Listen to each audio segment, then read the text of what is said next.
क्या आपने कभी गहराई से महसूस किया है कि पहाड़ों की खामोशी असल में खामोशी नहीं होती? वो एक ऐसा शोर है जो कानों के पर्दों तक नहीं आता, बल्कि सीधा आपकी रूह पर दस्तक देता है। और आपके चारों तरफ सिर्फ ठंडी हवा की एक अजीब सी सरसराहट बजती है।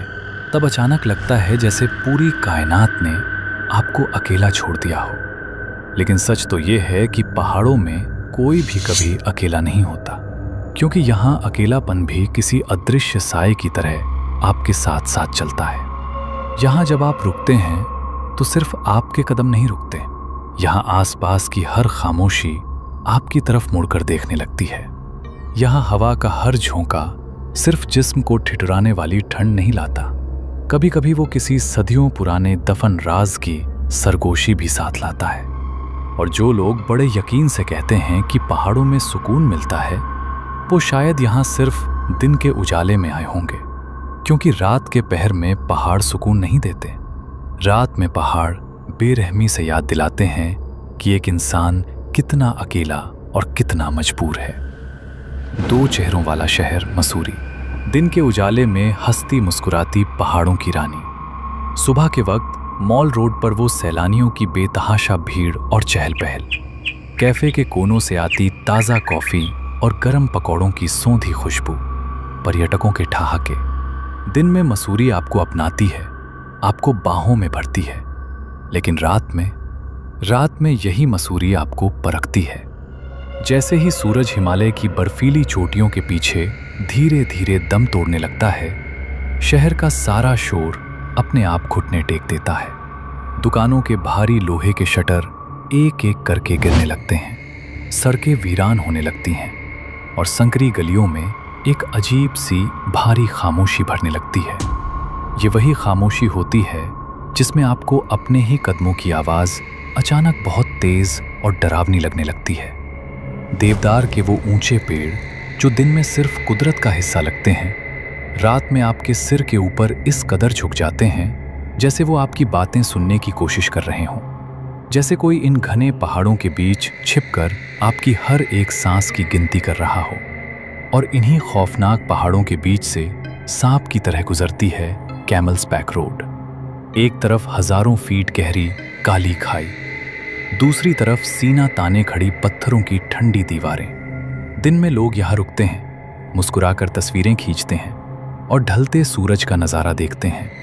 लेकिन रात में ये सड़क चलने के लिए नहीं बचती, ये सड़क सिर्फ पार करने के लिए रह जाती है। यहाँ के स्थानीय ड्राइवर कहते हैं कि रात में अगर आपकी गाड़ी यहाँ अचानक रुक जाए तो मेहरबानी करके गाड़ी को बार बार स्टार्ट मत करना, क्योंकि यहाँ अगर आपने डर के मारे जोर से आवाज़ लगाई तो मुमकिन है कि कोई जवाब दे दे, और वो जवाब आपकी उम्मीद के मुताबिक नहीं होगा। ये सड़क लोगों को उनके घर तक नहीं पहुँचाती, ये सड़क लोगों को अपने पास ही रख लेती है। यहाँ की हवा अचानक भारी होने लगती है, ऐसा एहसास होता है जैसे कोई आपके बहुत करीब खड़ा होकर आपकी गर्दन के ठीक पीछे ठंडी सांसें ले रहा हो।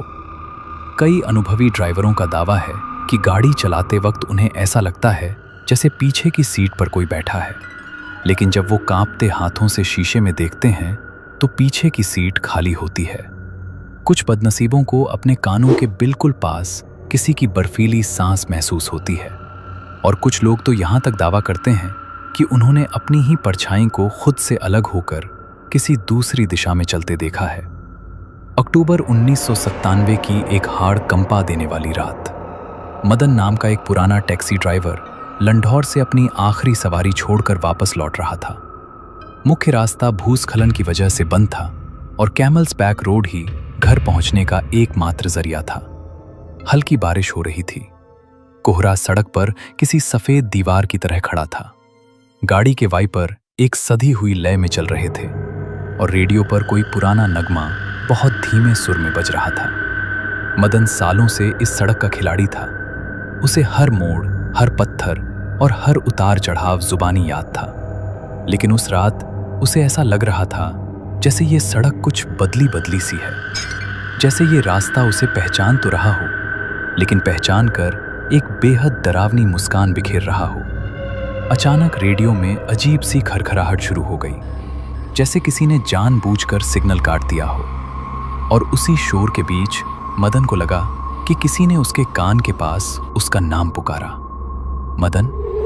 उसकी उंगलियां स्टीयरिंग पर और कस गईं। उसने घबराकर तुरंत रेडियो बंद कर दिया।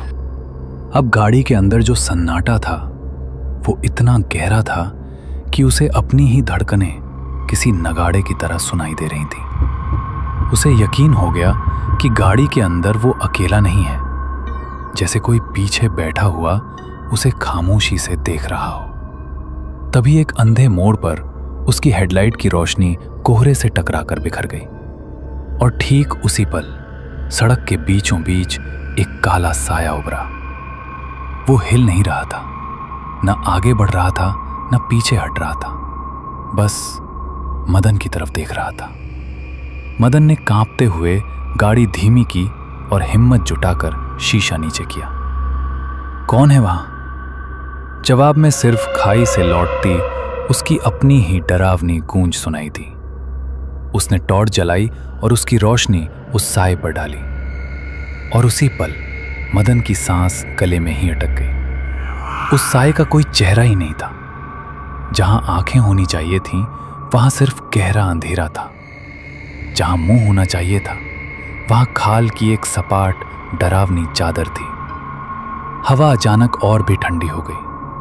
मदन की अपनी सांसें धुएं की तरह बाहर दिखने लगीं। और तभी गाड़ी की पिछली सीट से एक हल्की सी आवाज आई, जैसे किसी ने धीरे से अपना वजन बदला हो।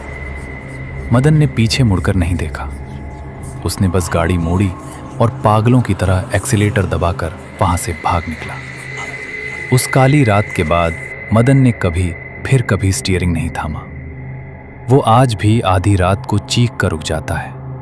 उसकी आंखों में वही सड़क, वही मोड़ और वही बिना चेहरे वाला साया आज भी घूमता रहता है। लेकिन मदन की कहानी इस सड़क का आखिरी हिस्सा नहीं थी।